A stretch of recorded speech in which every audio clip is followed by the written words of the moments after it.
तो हमने जो पहली कहानी लिखी पॉकेट मार, वो पॉकेट मार जो लिखा वो इसी को प्रेरित होकर सच्ची घटना पे आधारित पॉकेट मार ने इनकी जिंदगी बदल दी। हाँ, कहते हैं प्यार में कोई उम्र की सीमा नहीं होती। भाई प्यार का तो मुझे नहीं पता, लेकिन मैं आपको बता दूं कला के लिए उम्र की कोई सीमा नहीं होती।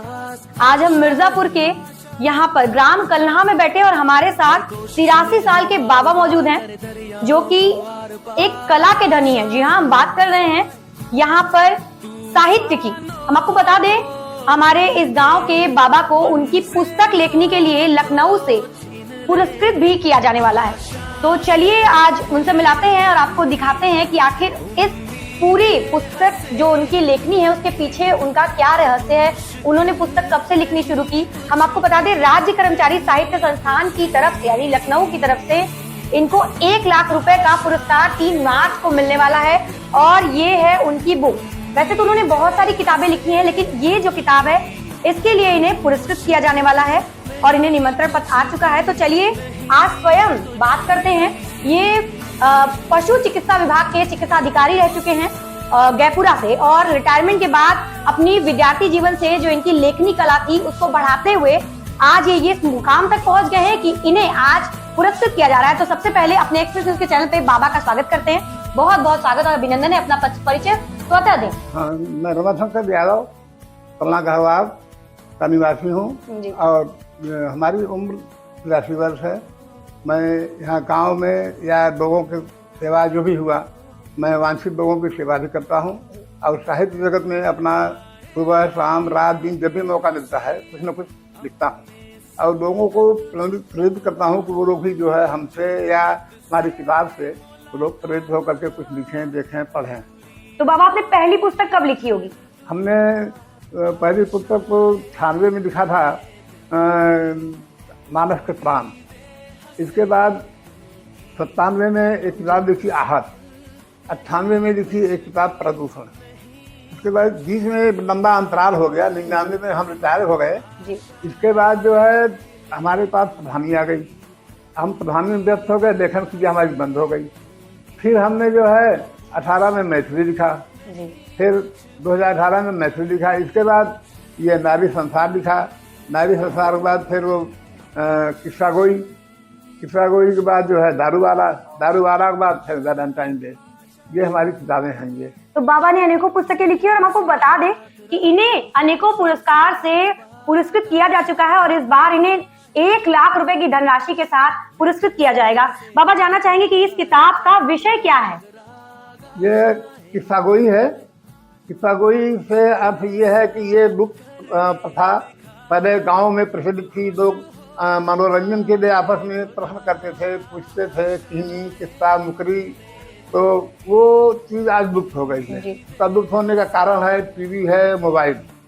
तो अब उसको कोई पूछ नहीं रहा है। तो मैंने इसको जनता के बीच में या लोगों के बीच में ले आने का प्रयास किया और उसको एकदम उसी रूप में ढालने का प्रयास किया है। ये पुस्तक उसी का प्रमाण है। ये तो आपने देखा कि बाबा ने बहुत सारे पुस्तकों के नाम बताए, उसमें वैलेंटाइन डे भी था। तो काफी इंटरेस्टिंग होने वाला है। अगर आपको इनकी पुस्तक पढ़ने का मन है तो जरूर मन बनाइए और इनकी पुस्तक Amazon पे भी उपलब्ध है।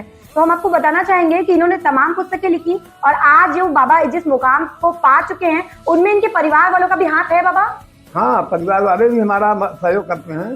परिवार कलम नहीं है। कभी कभी तो ऐसा होता है कि हम लिखने के लिए तैयार हैं, पता लगा कलम गायब है। तो जहाँ कलम का नाम दिए तहाँ चारों तरफ से दौड़ने लगते हैं।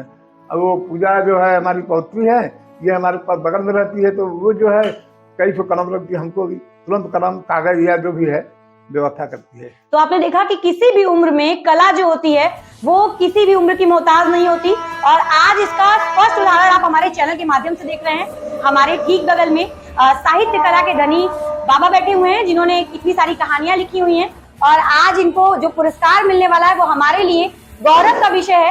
और साथ ही साथ हमारे जो युवा हैं जो इस वक्त मोबाइल फोन और सारी टेक्नोलॉजी में व्यस्त हैं, मैं उनसे यही अनुरोध करूंगी कि आप देख रहे हैं कि 83 वर्ष की उम्र में भी कलम जो है इन्होंने हमेशा थामे रखा और कलम ने इनको थामे रखा है, जिससे आज तक इनकी पहचान कायम है और आगे भी इसी तरीके से धुआंधार तरीके से बाबा लिखते रहेंगे और हम सभी को ज्ञान बांटते रहेंगे। बाबा और आप क्या बताना चाहेंगे?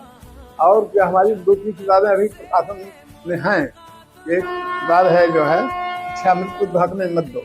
ये अभी कोरोना काल में जो है काफ़ी लोग आत्महत्या कर रहे थे, तो उसी को देख कर मैंने लिखा था, तो वो प्रकाशन में है, प्रिंटिंग में गई है। और इसके अलावा कहानी संग्रह है, रहस्योद्घाटन, मैंने कोई चीज है तो उसका क्या रहस्य है जी, उस पर भी हमारी किताब तैयार है। बाबा इस पुस्तक का विमोचन किसके द्वारा किया गया? ये पुस्तक हमारे नगर विधायक माननीय रत्नाकर मिश्र जी द्वारा का विमोचन हुआ। और किस्सा गोई आपकी प्रकाशित कहाँ से हुई है? ये हिंदी फिल्म प्रकाशन मतलब ये मिर्जापुर। बाबा अगर एक शब्द में आप मिर्जापुर के, और मिर्जापुर ही नहीं हर जगह के युवाओं को किताब लिखने और पढ़ने के लिए प्रेरित करना चाहते हैं, तो आप क्या कहना चाहेंगे? हम चाहते हैं कि ये लोग जब तक पढ़ेंगे नहीं, कोई भी किताब, हमारी ही नहीं, कोई भी किताब जब तक पढ़ेंगे नहीं, तो उनको समझ में नहीं आएगा, ज्ञान नहीं आएगा, तो वो कुछ लिख नहीं पाएंगे जी। और ऐसा है ना, चाहे हम लिखें चाहे जो भी कोई किताब लिखे, इसमें कोई न कोई व्यक्ति कहीं न कहीं कभी न कभी कहा है कि मैं समझें कि ये हम ही कह रहे हैं, इसके पहले जो लोग कह चुके हैं, और लुप्त प्रक्रिया को हमने जो जागृत किया है। तो कोई ऐसी मुख्य घटना, कोई एक ऐसा विषय जिसने आपको शुरुआत में विद्यार्थी जीवन में लेखनी की तरफ खींचा? हुआ ये कि उस दिन विद्यालय में कॉन्फ्रेंस हो गया था जी। और दिन भर व्यतीत करना, शाम को पैसेंजर आती है, तो अब जो है हम वहाँ से चले आए बस स्टैंड, पास में पैसा बहुत कम था, तो 8 आना के आसपास किराया लगता था और वो करीब रुपए भी खाने और पॉकेट में पैसे थे।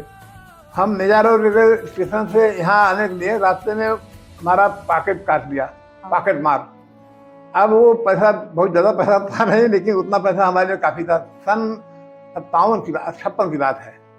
तो अब जो है उसी वक्त प्रकाशन हो रहा था उसका मैगजीन का।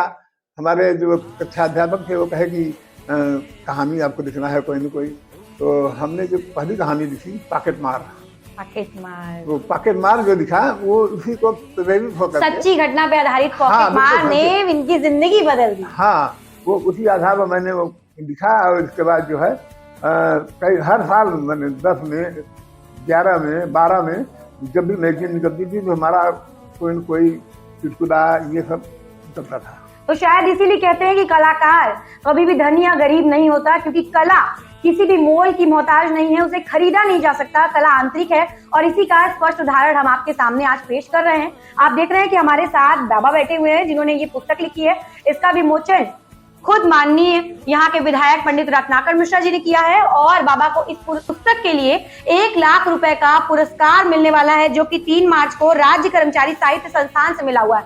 हम आपको बता दें, बाबा ने अनेकों पुस्तक जीते हैं। और आपको ये, आप जो स्क्रीन पर फ्लैश हो रही इस वीडियो को देख रहे हैं, इसमें आप देख सकते हैं ये सारी जो अवार्ड्स है, ये सारे बाबा को उनकी पुस्तक लिखने के लिए मिले हुए हैं। ऐसे प्रतिभा के धनी व्यक्ति हमारे जयपुरा के निकटतम स्थित यहाँ ग्राम कलना में है, और ये कलना गढ़वाल की उपलब्धि है, आप कह सकते हैं। बहुत खुशहाल है ये गांव, और परिपक्व है कि ऐसे ग्राम प्रधान यहाँ पर हैं, और इनके, आप समझ सकते हैं इनके परिवेश में जो परिपक्व हो रहे बच्चे हैं उनके अंदर साहित्य की कितनी झलक होगी।